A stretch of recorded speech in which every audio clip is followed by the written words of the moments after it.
જાહેર કરશે। હાર્દિક પટેલનો કાફલો હાલ ભાવનગર પહોંચી ગયો છે, જેમાં મોટી સંખ્યામાં ભાવનગર વાસીઓ જોડાયા છે।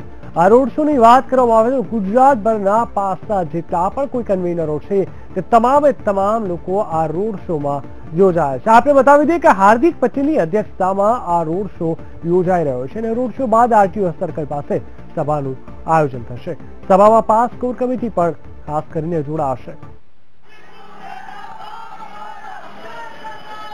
તો આપ આપણા ટીવી સ્ક્રીન ઉપર જોઈ શકો છો, હાર્દિક પટેલનો આ ભવ્ય રોડ શો યોજાયો છે। ખૂબ જ મોટી સંખ્યામાં રોડ શો યોજાવા જઈ રહ્યો છે। એક બાજુ પ્રધાનમંત્રી મોદી ગુજરાતની મુલાકાતે આવી રહ્યા છે, બીજી બાજુ હાર્દિક પટેલ ફરી એકવાર પોતાની આક્રમકતા સાથે ઊભા થઈ રહ્યા છે અને સરકારને કહી શકાય કે ખુલ્લો પડકાર જાણે ફેંકી રહ્યા હોય તેવું બતાવી રહ્યા છે।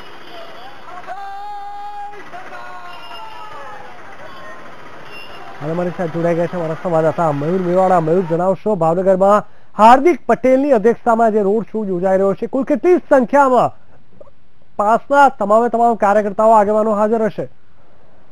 ચોક્કસથી જીગર, જો વાત કરવામાં આવે તો આજે કહેવાય કે સૌરાષ્ટ્ર પાટીદારોનો ગઢ કહેવાય છે, ત્યારે હાર્દિક પટેલે ફરી એકવાર પોતાનું જે આંદોલન છે તેની શરૂઆત સૌરાષ્ટ્રમાંથી આજે કરેલી છે। આજે સવારે બોટાદના લાઠીદળ ગામ ખાતે તેને સરકારની સામે એક અનોખો વિરોધ પ્રદર્શન કર્યો હતો। 51 પાટીદાર યુવાનો અને જેટલા 5 કન્વીનરો છે તમામ લોકોએ થઈને એક ટકો કર્યો હતો સરકાર વિરુદ્ધ, અને ત્યારબાદ જે એક ન્યાય યાત્રા કાઢવામાં આવી હતી। 51 ગામમાં આ ન્યાય યાત્રા ફરી ભાવનગર ખાતે પહોંચી હતી। ભાવનગરમાં ભવ્ય રોડ શો નું આયોજન કરાયું છે, જે હાર્દિક પટેલની અધ્યક્ષતામાં રોડ શો નું આયોજન થયું છે।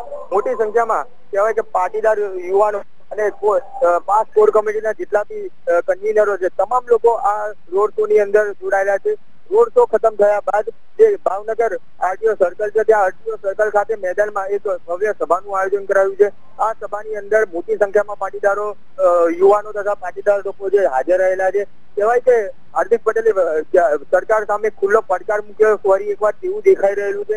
તદુપરાંત આજે 5 કન્વીનર દિનેશ બામણિયા અને વરુણ પટેલ સાથે જયારે ટીમે વાત કરી હતી, ત્યારે વરુણ પટેલે જે જીતુ વાઘાણી, જેના ગઢમાં આજે આ રોડ શો અને સભાનું આયોજન કરાયું છે, તેને ખુલ્લો પડકાર આપ્યો છે। તેમનું કહેવું હતું કે જીતુ વાઘાણીની જો તાકાત હોય તો જે પ્રકારે આજે રોડ શો અને સભામાં જે મોટી સંખ્યામાં પાટીદાર યુવાનો ભેગા થયા છે, એટલી જ મોટી સંખ્યામાં જે ભાજપની અહીંયા સભા રાખવામાં આવે છે, આટલી મોટી સંખ્યામાં અહીંયા લોકોને ભેગા કરીને બતાવે, એટલે કહેવાય કે હવે ક્યાંક ને ક્યાંક ફરી એકવાર પાટીદારો જે આક્રમક મૂડમાં આવ્યા હોય તેવું બી દેખાઈ રહ્યું છે। આ જો વાત કરવામાં આવે તો જયારે આગામી સમયમાં આવતીકાલે નરેન્દ્ર મોદી જયારે ગુજરાતની મુલાકાતે આવે છે, ત્યારે આજે હાર્દિક પટેલ દ્વારા ફરી એકવાર પોતાનું જે શક્તિ પ્રદર્શન દેખાડવામાં આવ્યું છે અને ભાજપની સરકારને ખુલ્લો પડકાર આપવામાં આવ્યો છે કે હજી હાર્દિક પટેલનું જે વર્ચસ્વ કહેવાય છે હજી એવું જ છે। લોકો સમાજ હાર્દિક પટેલ સાથે જ છે અને આજે આ ભાવનગર ખાતે જે રોડ શો અને સભાનું આયોજન કરાયું છે તેમાં ચોક્કસથી દેખાય છે કે હાર્દિક પટેલનું આ એક શક્તિ પ્રદર્શન જ દેખાઈ રહેલું છે। ત્યારે આગામી સમયમાં હવે સરકાર કેવા પગલા લેશે તે બી જોવાનું રહેશે। બિલકુલ મયુર, સમગ્ર માહિતી આપવા માટે ખૂબ ખૂબ ધન્યવાદ। તો કહી શકાય કે મોટી સંખ્યામાં ભાવનગર વાસીઓમાં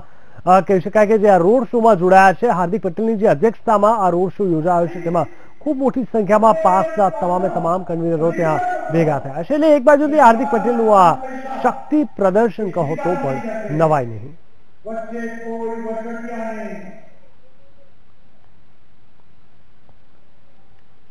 હાર્દિક પટેલનો કાફલો ભાવનગર પહોંચ્યો છે, મોટી સંખ્યામાં લોકો તેમાં જોડાયા છે। ભાવનગર વાસીઓ આ રોડ શોમાં જોડાયા છે।